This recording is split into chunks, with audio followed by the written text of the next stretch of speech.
Hello everyone, कैसे हैं आप सब।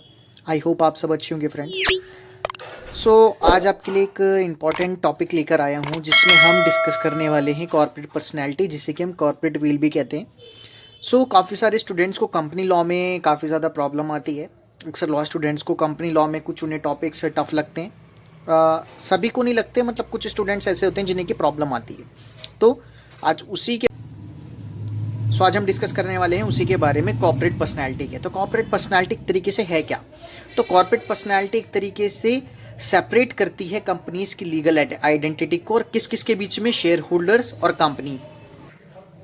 यानी जो कंपनी है और जो उसके मेंबर्स हैं, उन दोनों की जो लायबिलिटी है, जो कि उनके एक तरीके से उन्हें क्या करती है, अलग करती है दोनों की लायबिलिटीज को। ठीक है, तो उनकी सेपरेट एंटाइटी करती है। वो होता है एक तरीके से कॉर्पोरेट व्हील। ठीक है, कि दोनों की ही लायबिलिटीज को अलग अलग करना, शेयर होल्डर्स की और कंपनी की। ठीक है, इसमें केस भी है सैलमन वर्सेस सोलोमन का। आप इस केस को देख सकते हैं और वीडियो पॉज करके आप इसे नोट भी कर सकते हैं।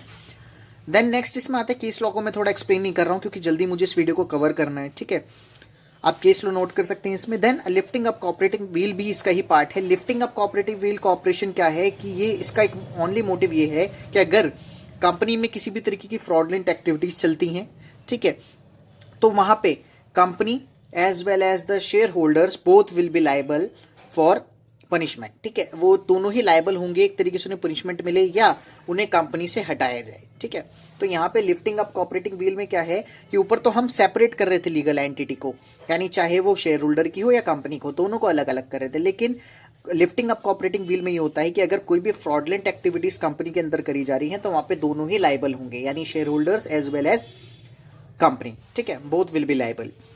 सो ये है lifting of cooperating veil. Now exceptions इसके आ जाते हैं। तो एक्सेप्शंस में क्या है? एक्सेप्शन में सबसे पहला है determination of enemy character of a company.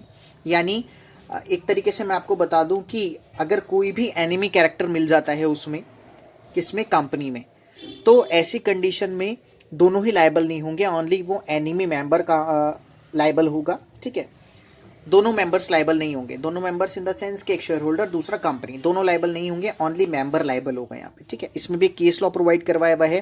Case law को आप रीड कर लें। ठीक है, और it would be helpful for you. Next है where company is a sham, यानी कंपनी शेम हो जाती है। ठीक है, तो ऐसी कंडीशन में भी क्या होगा? ऐसी कंडीशन में भी क्या है कि सिंगल पर्सन लायबल होगा, यानी शेयर होल्डर लायबल होगा, पर लायबल नहीं होगी। नाउ ये कुछ और टॉपिक्स दे रखे हैं, केस लॉ दे रखे हैं। ठीक है, एंड अगर आप इनके फुल पीडीएफ नोट्स लेना चाहते हैं तो कांटेक्ट जरूर करें। कांटेक्ट नंबर आपको डिस्क्रिप्शन बॉक्स में अवेलेबल हो जाएगा, वहां जाकर आप कांटेक्ट करें और एक तरीके से क्या कर सकते हैं, आप नोट्स ले सकते हैं ईजिली। हैंड रिटन नोट्स हैं, काफ़ी अंडरस्टैंडिंग नोट्स हैं, आप इन्हें ले सकते हैं।